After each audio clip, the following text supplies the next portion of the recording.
Bienvenidos una vez más a De Todo Un Poco, conducido por Fernando Tovar, Boris Castillo y Carlos Samaniego. De Todo Un Poco por Radio Hogar. Iniciamos. ¿Qué tal, amigos de Todo Un Poco? Bienvenidos una vez más a su programa De Todo Un Poco. Y siempre le agradecemos su sintonía y sus comentarios que nos hacen llegar a nuestra cuenta @De Todo Un Poco Live. ¿Cómo estás, Carlos? ¿Qué tal, Fernando? Muy feliz de estar aquí en Radio Hogar una vez más esta tarde con nuestros radioescuchas de Todo Un Poco. Recuerden seguirnos en nuestras redes sociales de Todo Un Poco Live en Instagram, también en YouTube y en Spotify como podcast de Todo Un Poco. Cuéntanos, Fernando, ¿qué tenemos para hoy? Sí, hoy tenemos un programa de lujo muy interesante. Vamos a hablar sobre la situación económica de Panamá, del mundo, de la situación de la pandemia que estamos viviendo y todos los aspectos financieros, de riesgo inherentes a este tema. Así que hoy contamos con un experto, un especialista, con Ricardo Escobar, asesor financiero de Quantum Audit Finance. ¿Qué tal, Ricardo? Bienvenido a De Todo Un Poco. Bueno, buenas tardes. Ante todo, gracias por la invitación, Fernando, Carlos, y a todos los radioescuchas y los que lo ven también, pues, de este programa De Todo Un Poco. Espero, pues, que si les gusta, nos inviten próximamente a otro. Claro que sí, como no, con mucho gusto. Ricardo, mira, vamos primero a contextualizar un poco tu análisis o tus comentarios de la situación que estamos viviendo a nivel integral, a nivel mundial, tanto en la parte de la pandemia y en la parte financiera que también. Sí, bueno, digamos que podemos simplificarlo en unas cuantas palabras, que es la combinación de la salud, que es lo primordial que tiene un ser humano, pues, después de Dios, con el aspecto económico. Si bien es cierto, la salud es lo más importante, la economía también, porque es la que permite comprar mascarilla, la que permite comprar, comer, y ahí está la disyuntiva, ¿no? O sea, ¿a qué nos dedicamos? Si nos dedicamos a cuidarnos, o nos dedicamos o ya abrimos totalmente y vamos a trabajar con las consecuencias que eso traería, o hacemos una combinación de ambas. ¿Cuándo abrir? ¿Cuándo no abrir? Se ha hablado, o los expertos de salud los he escuchado, con varios modelos. Uno entre ellos es abrir un tiempo, luego cerrar, luego volver a abrir. Pero la realidad es que, pues, tenemos que seguir cuidándonos, pero tenemos que financiar esa salud. Para los que tienen seguro médico privado, tienen que pagarlos. Las empresas, bueno, para el tema de la Caja de Seguro Social, la ficha se ha extendido, pero va a llegar un momento, pues, en que en algún momento hay que pagar. Quizá en ese contexto internacional, eso es lo que estamos sintiendo en este momento. Claro, Ricardo, y ahí dijiste algo interesantísimo, el tema de las disyuntivas. Por ejemplo, en días pasados está volviendo el tema en Panamá de que volvamos a tener 15 días de cuarentena total, que desde una perspectiva de la salud, creo que como tú dices, y uno como padre de familia dice, bueno, es lo mejor, pero dijiste financiar esa cuarentena, o sea, entonces esa disyuntiva es, o sea, ¿qué es lo que debe pasar? ¿Qué es lo que debe hacer, qué debemos hacer, ¿no? Como país a nivel económico? Yo creo que lo que hace la diferencia siempre es la educación y la capacitación, ¿verdad? Yo estoy muy lejos de ser un entendido en estos temas de salud, pero por lo que yo puedo observar, nos falta mucho más información y mucho más capacitación. O sea, por ejemplo, el uso de la mascarilla no es, o lo que al menos yo he podido entender, no es lo que te va a cubrir de un contagio.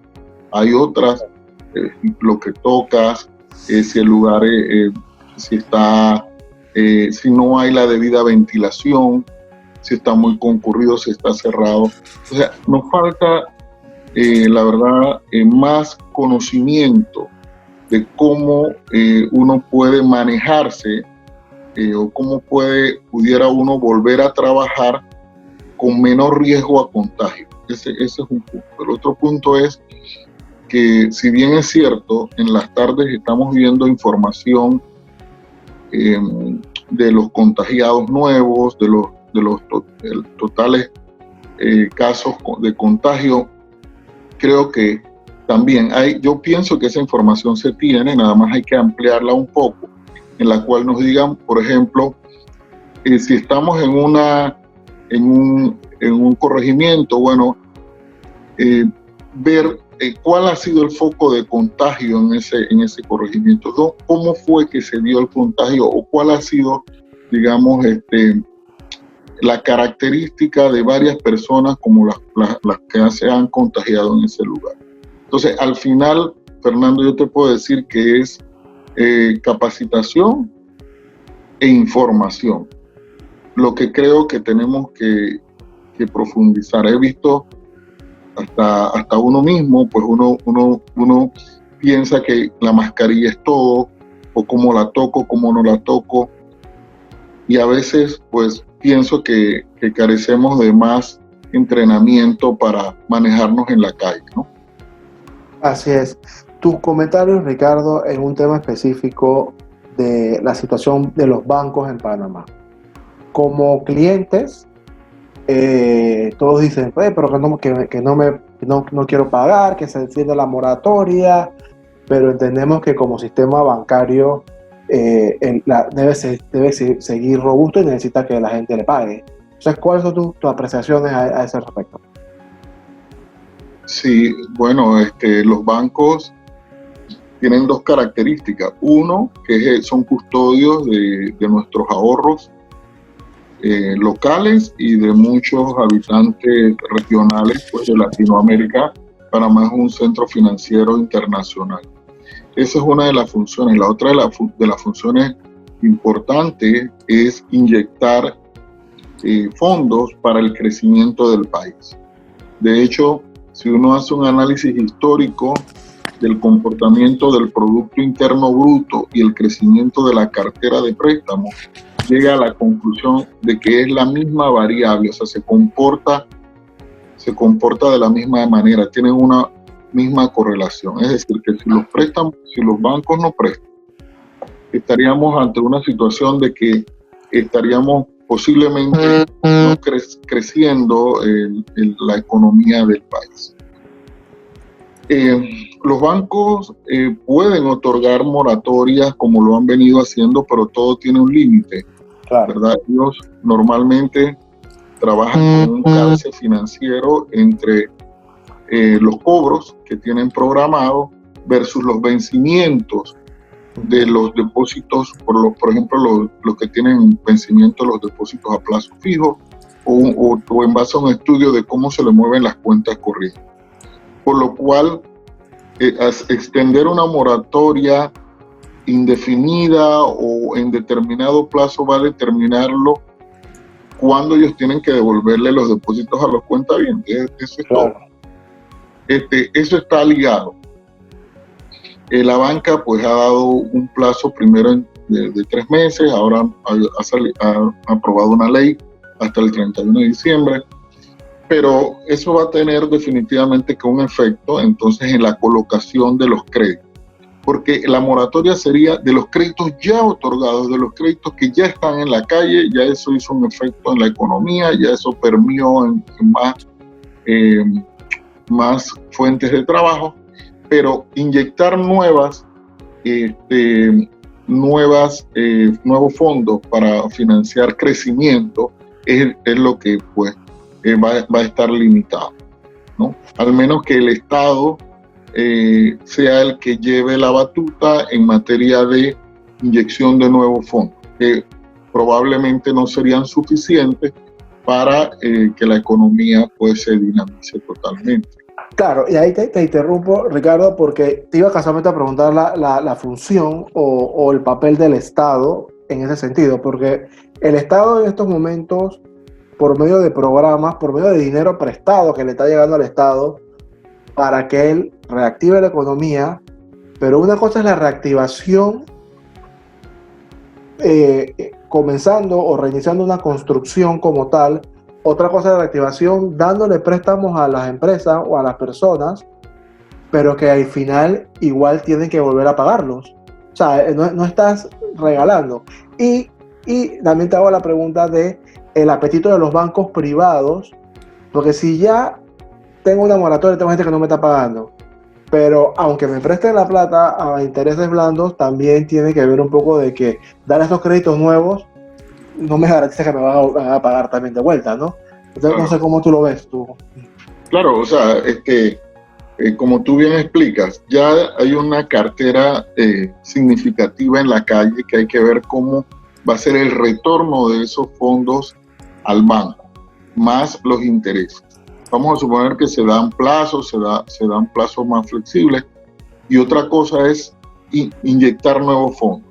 A mi modo de ver, a medida que vayan abriendo las distintas etapas de la economía, o los distintos bloques, como le han llamado, vamos a enfrentarnos a una realidad de que esos negocios tienen que volver a invertir. Claro. Hay que reinvertir, porque el día que tú abres tu negocio, probablemente te des cuenta que haya equipo dañado, que tienes que darle mantenimiento, probablemente se te ha deteriorado inventario, tienes que adaptar tu inventario a las nuevas necesidades de las personas, entonces tienes que reinvertir. No todo lo va a dar un financiamiento, el empresario también tendrá que de sus recursos o de lo que pueda manejar en este momento, reinvertir. Entonces, yo sí pienso que debe haber una función del Estado. La función del Estado es primordial porque es la que puede no solo inyectar fondos, sino la que puede dar avales y garantías a los créditos ya otorgados, ¿no? Para que los bancos puedan sentirse cubiertos de que las posibles incobrabilidades en los préstamos que ya están en la calle, pues no vayan a ocurrir. Exacto. Entonces, respondiendo a tu pregunta, la función del Estado en este sentido es clave para que la economía vuelva y comience a arrancarse, porque es quien puede garantizar eso. Al final el Estado somos todos, y esos fondos, como se indica, son fondos prestados que todos vamos a tener que devolver, pero pues hay que seguirse endeudando para que la economía arranque. Excelente. Y ese tema que comentaste de la deuda, vamos a tocarlo. Vamos a una pausa, que ya se nos fue el primer bloque, y regresamos de una vez aquí en De Todo Un Poco. En breve regresamos para seguir compartiendo De Todo Un Poco.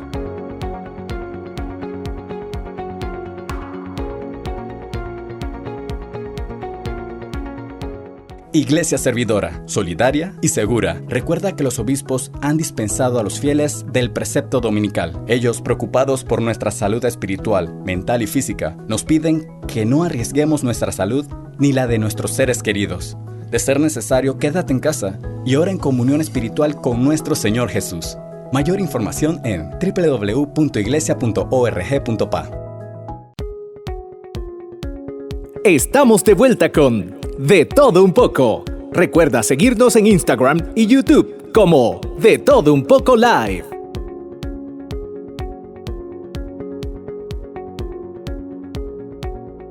Bien, y estamos de vuelta aquí en De Todo Un Poco Live, hoy con un tema muy interesante, el tema de la finanza, un poco el tema de los números, los bancos, cómo anda todo este tema, aquellos que están en esta etapa de reinventarse, ya sea que tengan un negocio, estén pensando en un emprendimiento o simplemente estén acomodando su finanza. Es muy importante esto que estábamos abordando. Y antes de ir al cambio, estábamos conversando, señor Ricardo, el tema y que me parece que a muchos de repente les hace ruido. Es decir, hay que seguir endeudándose para poder reactivar la economía, la propia, la del país. Es decir, de repente muchos dicen, pero ¿cómo esto es posible? ¿O qué sentido tiene? Pero a ver si seguimos por ahí y nos amplía. Sí, esto, Carlos, es solamente un cambio de hablando financieramente hablando, es un cambio de visión a mediano y largo plazo. Definitivamente que, o sea, Panamá es un país que ya venía endeudado, o sea, las personas, las empresas, el Estado, todo. Aquí, bueno, el sistema capitalista funciona en base a la deuda, y en Panamá pues estamos bastante endeudados.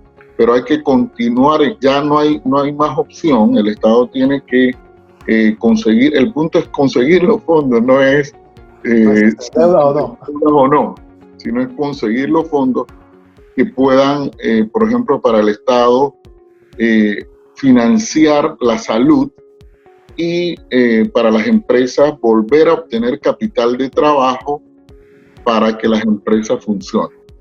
Si las empresas se endeudan más, Carlos, lo que va a pasar es que vamos a necesitar más plazo para devolver el capital. Ya, la verdad, los resultados en el 2020 de las empresas, yo creo que la cuestión no es si ganan o pierden las empresas. Muchas empresas van a estar con números rojos este año. Ya venían afectadas porque la economía se había desacelerado hace 3-4 años para acá. Y pues evidentemente ya no se trata de ganancias, se trata de mantener el negocio, como les decía antes de la pausa, volver a invertir, volverse a arriesgar, es decir, mitigar el riesgo tomando más riesgo. Interesante. Y yo comentaba, Ricardo, o sea, usted que es un hombre de riesgo, somos gente de riesgo e incertidumbre, ¿no? Pero ahora hay más incertidumbre, o sea, es como le digamos a alguien, proyéctate la cifra. ¿Qué voy a proyectar si no sabemos si vamos a tener salud? Si vamos a... Y te aterrizo ahí porque Carlos está en el negocio, está en varios negocios, pero está en un negocio emprendedor por ejemplo, de una academia de música para niños, ¿no? De los sábados. Uh-huh. Y una sala de ensayo de músicos que van y alquilan. ¿Qué pasa? Ok, reinvéntate, pero no sabemos si los papás de los niños o la misma gente va a querer ir a tener esa actividad de antes. Y estoy pensando en el año que viene, en junio, porque no sabemos cómo, hasta cuando salga la vacuna, cómo vamos a quedar después de esto, desde el punto de vista que yo prefiero hacer mis cuestiones por Zoom o estar menos en contacto con la gente. Y esa es la parte, si cambiamos de negocio y nos dedicamos a vender legumbres o a comprar y vender algo, alguna mascarilla, que es lo que está ahora la gente necesita, supermercado, creo que la gente, o insistimos en ese negocio. Y eso no sé qué tú opinas al respecto. Bueno, es que como tú bien mencionas, a mí constantemente esa es la pregunta de los empresarios, porque se la hacen los bancos y los bancos le piden proyecciones a los empresarios, a los comerciantes, a las pequeñas empresas, que proyecten. Y ellos me dicen, bueno, ¿cómo voy a proyectar si inclusive estoy hasta cerrado y no sé qué voy a poner, qué cifras voy a poner ahí? Pero bueno, el ejercicio hay que hacerlo, ¿no? Y en estos casos, bajo incertidumbre, lo que uno hace es varios escenarios, ¿no? Un escenario positivo, un escenario conservador, y pues uno saca un promedio de qué es lo que puede ocurrir. Una cosa es teóricamente, así como estamos hablando, y otra cosa es en la calle. Yo he tenido que por obligación también salir. El punto es que tú le puedes decir a la persona, mire, no salga, no debe salir, y la persona está consciente de que no debe salir. Pero hay que salir a producir o atender a alguien. Es muy difícil no hacerlo. En los casos míos, en los momentos en que he salido, he visto que la realidad es un poco distinta a lo que nosotros pensamos. Las personas están aprendiendo, no sé si por bien o por mal, a vivir con este asunto. Sí. Se están arriesgando, algunos inclusive no lo creen, a lo cual no estoy de acuerdo, pero están tratando de hacer alguna actividad básica porque entienden que tienen que seguir adelante, ¿verdad? Entonces, ese es el punto. Yo dijera, o sea, no puede, aquí el futuro es el incierto, no lo conocemos, no sabemos qué va a pasar, la vacuna pues va a demorar, pero entre más uno acentúa esa situación, la gente se da más cuenta que tiene que hacer algo actualmente, como lo que está haciendo Carlos, o sea, o clases por Zoom, o si son médicos, atender por Zoom, consultorías por Zoom, y vivir con la nueva realidad. Al final, dijéramos que más bien, yo lo he resumido así, estamos viviendo una época de cambios, la cual va a traer aspectos también positivos y oportunidades, muchas oportunidades también para los que sepan adaptarse, para los que sepan cambiar.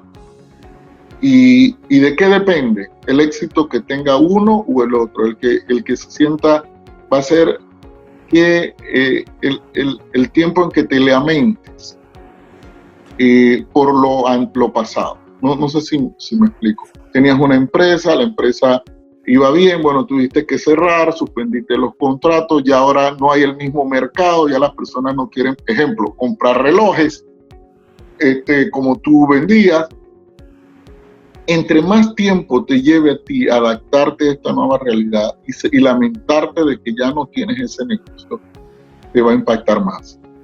Entonces, mi recomendación es entender que vivimos en un momento de cambio, entender que nos tenemos que adaptar, entender que hay nuevas oportunidades y que tenemos que cambiar, más hacia lo digital. Si no, este programa lo estuviéramos haciendo en una cabina de radio. Exactamente. Más hacia lo digital, más hacia lo no presencial. Pero, ya les digo, va a depender de qué tan rápido nosotros podamos adaptarnos a eso. Que haya que abrir, bueno, probablemente haya que abrir, pero ¿cómo abrir? ¿En qué condiciones abrir? Y con qué calidad de información o cantidad de información y con qué capacitación, porque por lo menos el COVID no es una enfermedad que si tú no sales no te da. O sea, si tú no tienes contacto con nadie positivo, no es que te dio COVID. No, el COVID es un contagio. ¿Y cómo vas a manejar? O sea, afortunadamente no es una enfermedad que te da por sí sola, sino que es un contagio. Y en la medida que podamos nosotros manejar esa situación de contagios de unos a otros, pues, y que la entendamos un poco más, en términos sencillos, porque realmente pues los términos técnicos o médicos o muy complejos, pues uno no lo comprende, el que no es de esa rama. Y en la medida que manejemos eso, pues vamos a tener que comenzar a generar bajo otra realidad, como dice. Sí, yo en eso concuerdo mucho, que me parece que hay un vacío de información útil, porque sí nos han dicho desde el principio, lávate las manos, que si la mascarilla, pero me falta como información del día a día, incluso del qué hacer, si yo tengo un caso, si tengo una sospecha, o sea, falta, y pienso que un poquito la falta de esa información útil, diaria y sencilla es lo que ha provocado que la gente diga, hey, yo tengo que salir, y de repente no se cuidan porque no tienen la información, más allá de la mascarilla, y se ponen cualquier trapo y usan ese mismo 5 días seguidos, porque me parece que falta ese detalle. Nos han bombardeado con números que al final la gente, eso ni más ni menos, y les asustarán. Alguna gente anda muy impactada porque las cifras, pero en la realidad eso en qué se traduce en la persona que necesita un ingreso para al menos llevar la comida a casa. Fernando, señor Ricardo, casi que se nos acaba el tiempo. Ya yo pienso que las últimas ideas para concluir esta tarde, Fer. Sí, Ricardo, sí, tu mensaje final, y de verdad esperamos tenerte como parte del programa más seguido para ir porque hoy queríamos hablar como en términos generales, pero por ejemplo tenemos que hablar de los préstamos puntuales, de la reactivación para las pymes, para las medianas, para los emprendedores. Tenemos que hablar de que si se aprueba esta, volver a encerrarnos 15 días más. Así que te vamos a invitar para tener otro programa y hablar en detalle. Tu mensaje final a la radio escucha y a la gente que nos escucha por Radio Bar. Bueno, yo dejaría ese concepto, ¿no? ¿Cómo voy a financiar la salud, mi salud? ¿Cómo voy a financiar mi cuarentena de 15 días? Esa es la clave, en donde yo diga, bueno, necesito salud, necesito seguro, necesito alimento. ¿Cómo voy a financiar eso? Allí yo lo dejaría. Excelente, Ricardo. Gracias, Carlos. Así que, amigos Radio Escucha, que los consiguen por redes, los invitamos a que nos sigan sintonizando por De Todo Un Poco Live. Saludos. Saludos. Gracias por compartir De Todo Un Poco. Nos vemos de lunes a viernes a las 3:30 p.m. por Radio Hogar, la voz de tu iglesia. Recuerda seguirnos en Instagram y YouTube como De Todo Un Poco Live. Hasta la próxima.